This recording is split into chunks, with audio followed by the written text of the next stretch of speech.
Now I'm talking about non-communicable or non-infectious disease. The disease which does not spread from infected person to healthy person are known as non-infectious or non-communicable disease. These occur due to malfunctioning of body organs or due to their weakness. Example: diabetes, arthritis, heart disease, etc. Cancer is an important non-communicable disease. So now I am talking about cancer. Cancer, the word is derived from the Greek karnios, meaning crab, is one of the most dreaded disease of man and is a major cause of death all over the world. More than million Indians suffer from cancer and a large number of them die from this disease annually. Normal body cell exhibit a property termed contact inhibition which prevents the uncontrolled growth and division of a cell.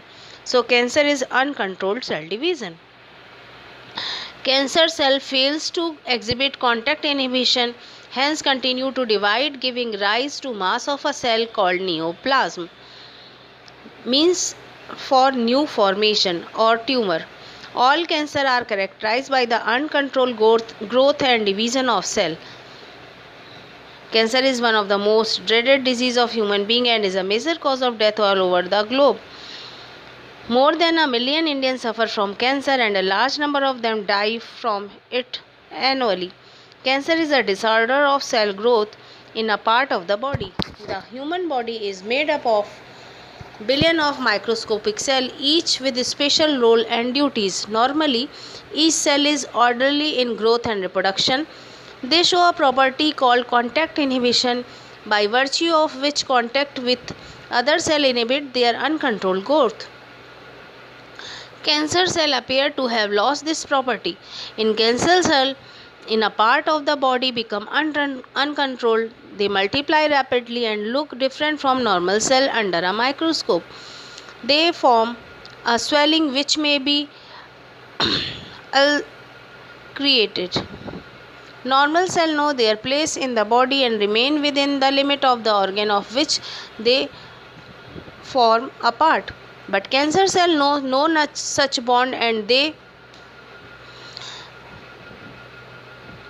invade adjacent tissue and destroy them.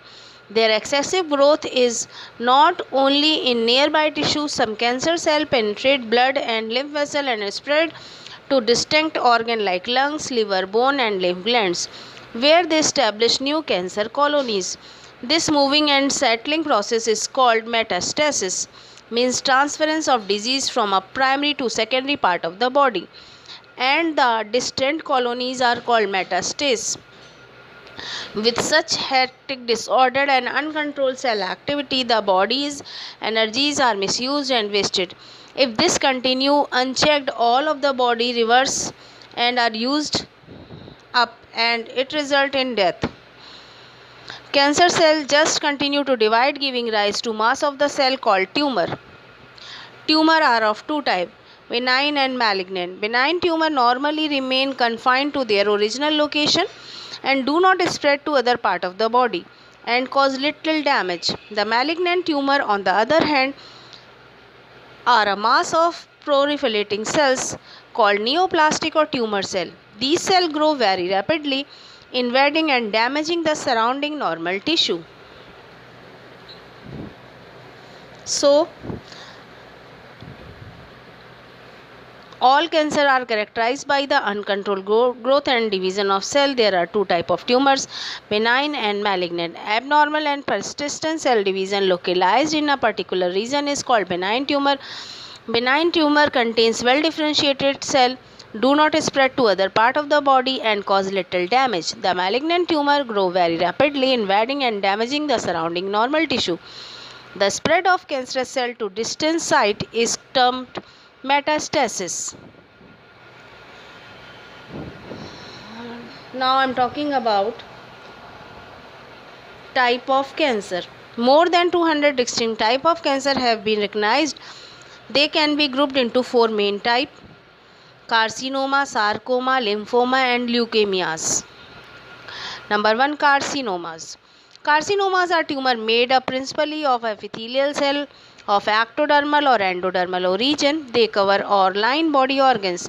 Above 85% of cancer are carcinomas. Breast cancer, lung cancer, cancer of pancreas, and stomach are the best example of carcinomas. Second one is sarcomas. Sarcoma are tumor made up principally of connective tissue cell which are of mesodermal origin. They are solid tumor growing from connective tissue, cartilage, bone and muscle. They constitute only about 2% of human cancers. Third one is lymphomas. Lymphomas are cancer in which there are excessive production of lymphocyte by the lymph node and spleen. They constitute about 5% of human cancer. Hodgkin's disease is an example of lymphoma.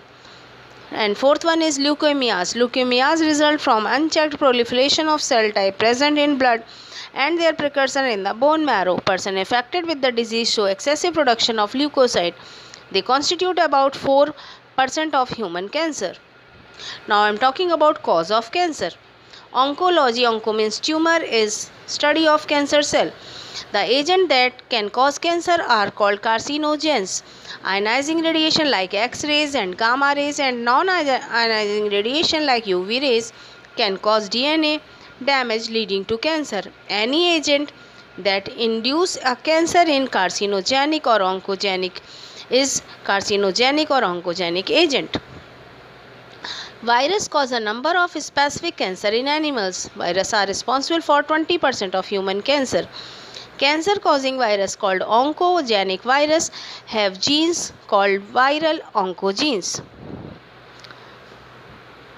Several genes termed cellular oncogene, O-onc or proto-oncogene can produce cancer. Susceptibility to cancer depends upon familiar factors, smoking, chemical and environmental factor, viral factor, alcohol and dietary factor. Physical irritants can also lead to cancer, such as continued abrasion of lining of intestinal tract by some type of food. In many families, there is a strong hereditary tendency to cancer. Cancer is not a contagious disease nor it is inherited. It is a disease of genome. Agents which cause cancer are called carcinogens. They affect the natural genetic process of cell and disturb the control of mechanisms. A wide variety of chemical compounds like 2-naphthylamine, benzidine, 4-amino biphenyl, diethyl nitrosamine, nickel and chromium compounds shoot tar, etc. Radiation like UV rays, X-rays, gamma rays and oncogenic virus are major carcinogens. Exposure to carcinogen can occur because of person, occupation, example benzene, rubber, asbestos, diet, example alpha toxin, lifestyle, example smoking, or in other way. Damage to DNA is presumed to be the basic mechanism of carcinogenically with radiant energy. Apart from direct effect on DNA, X-rays and gamma rays include the formation of free radicals like OH and superoxide in tissue. These radicals can interact with DNA and other macromolecules, leading to molecular damage and thereby contributing to carcinogenic effect of radiant energy. Cancer is also caused by constant physical irritation of tissue. The gene of cancer causing virus responsible for transformation is called oncogene. Transformation of normal cell into cancerous cell is often due to interaction of viral gene into the chromosome of host cell. These genes, which are also present in normal cell is in an inactive state, are said to be proto-oncogenes. Many proto-oncogenes are involved in normal growth and development of cell. In cancer, their normal function is subverted to so that proto-oncogenes are slightly altered or broken into fragments or amplified and are transferred to a new chromosomal location. These oncogenes now come under an altered environment and different regulatory control. These changes result in altered genomic complement and lead to the formation of abnormal proteins that are responsible for uncontrolled growth.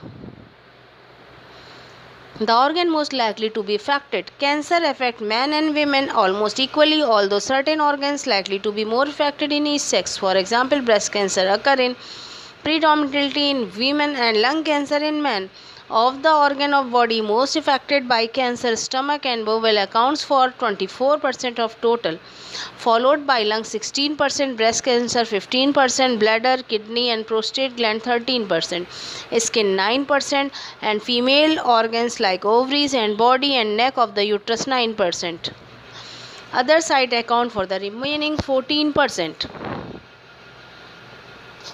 Now I'm talking about the symptoms. The telltale symptom of cancer depend on their primary site and upon the effect they produce both in nearby tissue and in other more distant part of the body. Cancer produces local symptom only when it has grown large enough to interfere with the working of an organ. These symptoms include a troublesome and persistent scuffly, unaccused indigestion, constipation or diarrhea, abdominal pain and pain of difficulty in urinating. Blood or mucus like discharge in the fecal matter or urine may in bowel or bladder. Cancer has grown large enough to become ulcerated on the surface. In case where a cancer is near the surface as on the skin, breast or other organ, it may be felt as an obvious lumps which may later ulcerate. In later stage of cancer, there is a loss of appetite, loss of weight and an apparently under amount of tiredness. There is also pain, jaundice, extreme change of mood and mental attitude and epileptic type of fits. Cancer detection and diagnosis. Early detection of cancer is essential as it allows the disease to be treated successfully in many cases. Cancer detection is based on biopsy and histopathological studies of the tissue and blood and more marrow tests for increased cell count. Technique like radiography, use of X-ray, CT, computed tomography and MRI magnetic resonance imaging are very useful to detect cancer of the internal organs. Antibodies against cancer specific antigen are also used for the detection of certain cancer. Technique of molecular biology are also applied to detect gene in individual which are inherited to certain cancer. Now I am talking about prevention and treatment.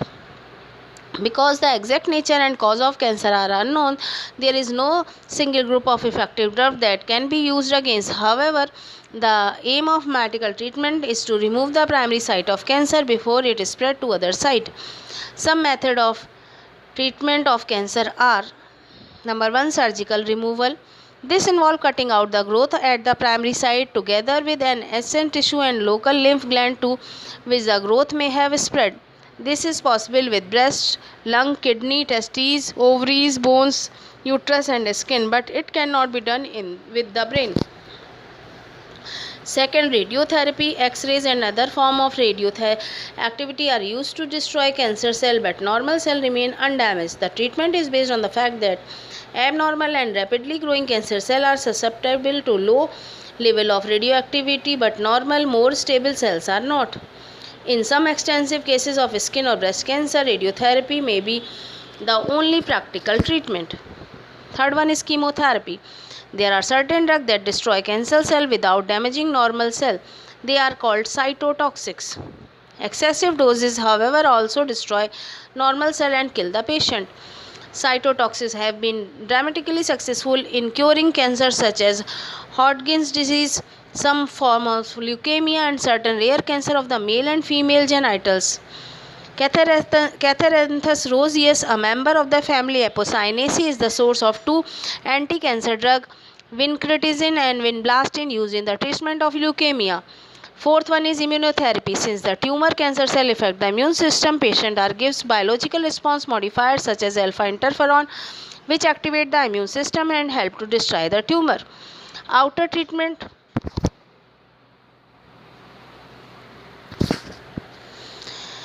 Other treatment, there are also number of other treatment including naturopathy and faith healing. People sometimes turn to fring medicine when all other hopes are lost. Despite occasional report of miracle cures, but no repeatable in other case, their success has not been proved by scientifically organized trials.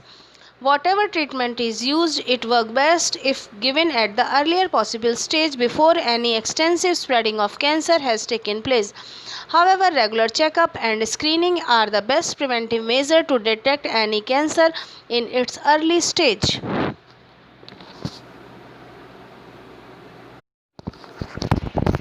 Now I am talking about non-communicable or non-infectious disease. The disease which does not spread from infected person to healthy person are known as